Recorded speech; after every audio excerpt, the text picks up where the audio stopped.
Hi, I'm Mike Farrell. I'm the Head of Service of Orthopeadics at Davies Veterinary Specialists, and I'm going to be talking to you about cruciate ligament injuries in dogs and the way that we treat cruciate ligament injuries in dogs.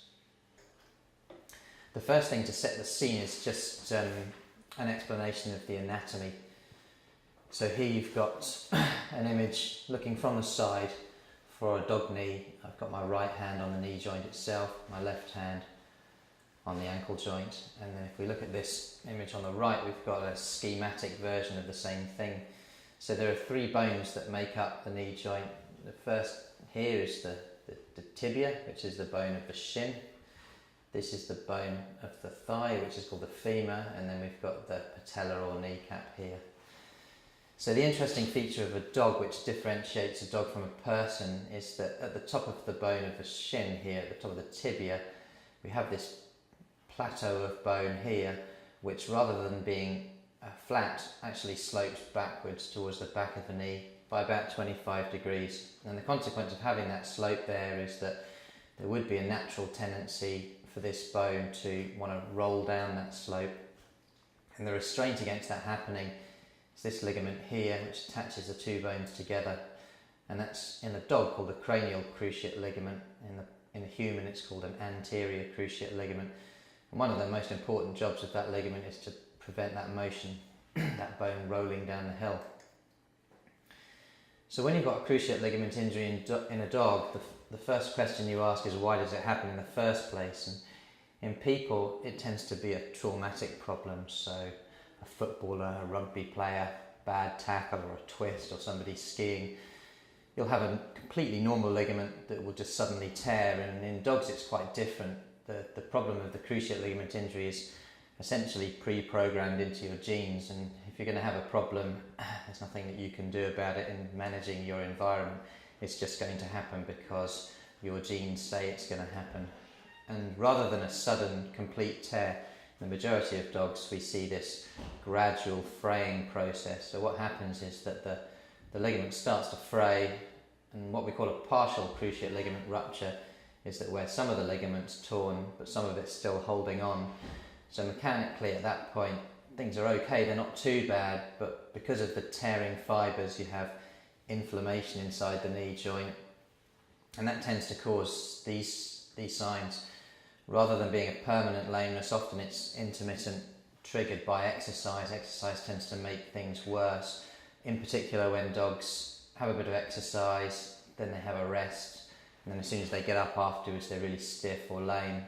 And typically dogs can have an abnormal way of sitting where they kick the leg out to one side.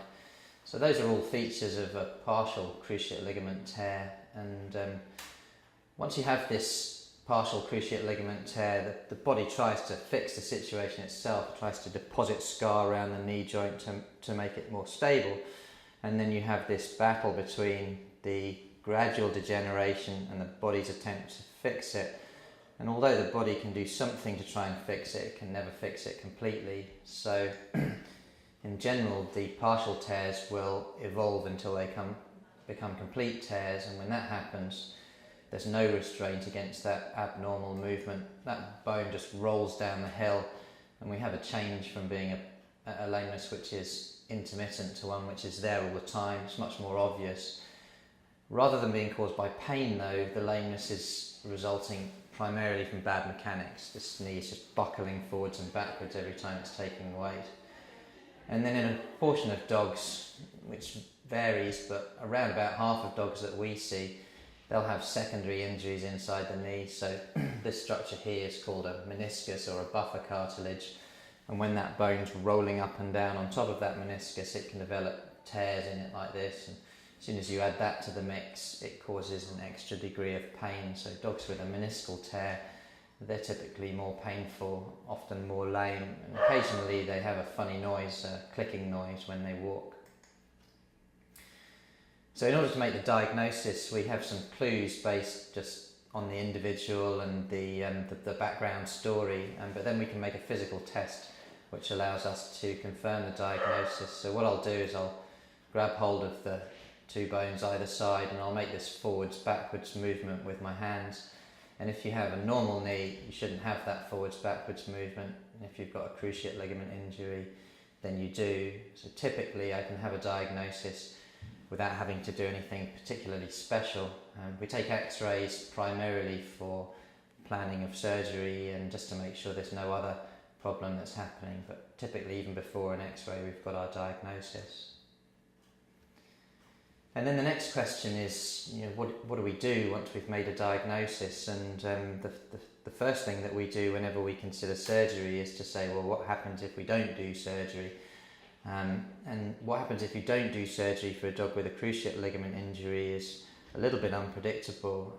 What we know is that some dogs can improve, particularly the smaller dogs, but they'll improve to the point where they reach a plateau, and some of them will reach a plateau and they'll stay there being quite a functional pet, but they'll never be normal. They'll always have a problem, and it typically takes months and months and months for them to reach that plateau, reach the peak improvement, whereas dogs that are treated surgically tend to improve very quickly. And with the surgery that I'm going to talk about, they tend to improve so much that they appear almost like a normal dog in the long term. So non-surgical treatments are out there, they exist, but we tend not to use them because the difference that we get with surgical treatment in terms of speed of recovery, in terms of completeness of recovery, is very, very big. So what we do with TPLO surgery is that rather than trying to replace the damaged ligament, we take away its job, we make it redundant. So this is the same image that you were looking at earlier, and if a dog has this tear in this bone, wants to roll down the hill, well, essentially if there's no hill, then it won't roll down it.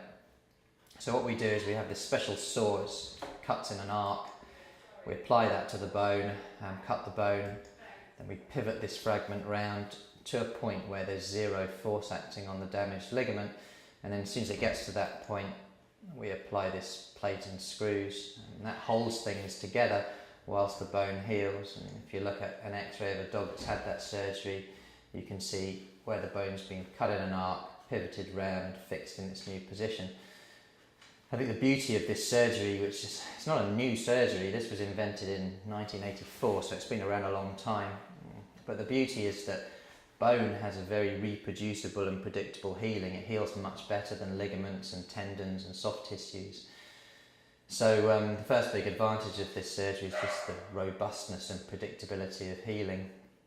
So as soon as we've got an idea of what we do with the surgery, we have to answer the questions that are important to an owner. So the first thing would be, what do we do after the operation? Well, typically a dog will stay at least one night after surgery. Unusually dogs can stay 2 nights, and that tends to be just for extra pain control. I think we need extra pain control. Then there's a period at home, which is the toughest part for you as an owner, which it means 6 weeks of strict lead-only exercise. So typically something like 15-minute walks 3 times a day, but it's always on a lead. Absolutely no altitude training, so no running or jumping for that 6 weeks. And then you pop into your local vets after about a week and a half, and they'll take out any skin stitches.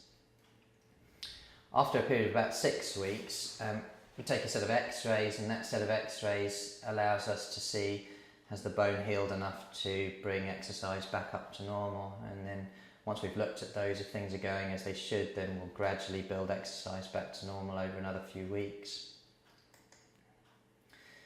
So the most important question is what's the prognosis? And the reason that we tend to discuss TPLO surgery rather than all the different types of surgery that exist is just because over the last few years we've got some pretty strong evidence that the results are superior for TPLO to all the other surgeries that are out there.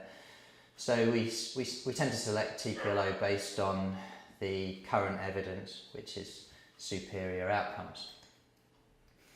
People often ask the question, what about knee arthritis, and what's the consequence of having knee arthritis to my pet? And although no surgery that we do can render a knee completely normal, in the vast majority, any knee arthritis which is present is not clinically significant. It doesn't cause dogs to be stiff, lame, requiring medication, requiring exercise restriction in the future.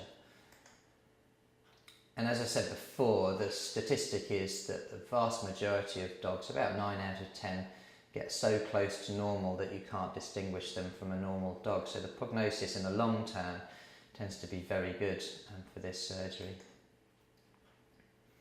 And for the positives, we always have an obligation to list the potential negatives or risks, and every operation has them. So we have to give an anaesthetic, and there's always a very small risk involved in giving an anaesthetic, and we're in a privileged position to be able to have a team of anaesthesia specialists that can make that risk as small as it possibly can be.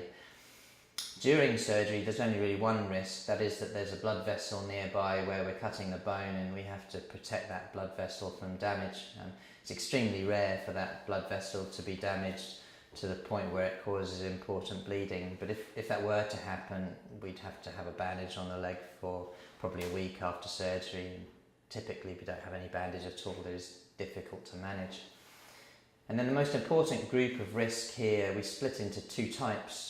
The first is called mechanical risk, and the second biological risk. And what mechanical risk means is something like an implant failure. So let's say a week after surgery, dog sees a squirrel in the garden, runs off the lead, breaks the implant. Then sometimes you have to do another operation to fix the broken implants, and what we really want to endeavour to do is just one operation, get through the 6 weeks and just move on.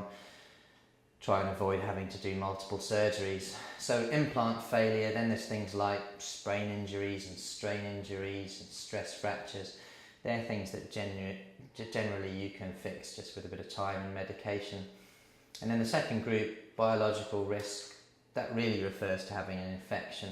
So an infection, very uncommon, provided that a dog doesn't lick or chew their wounds. When they do lick their wounds, infection rates are relatively high, and when they don't, they hover, at least in this practice, about 1.5%.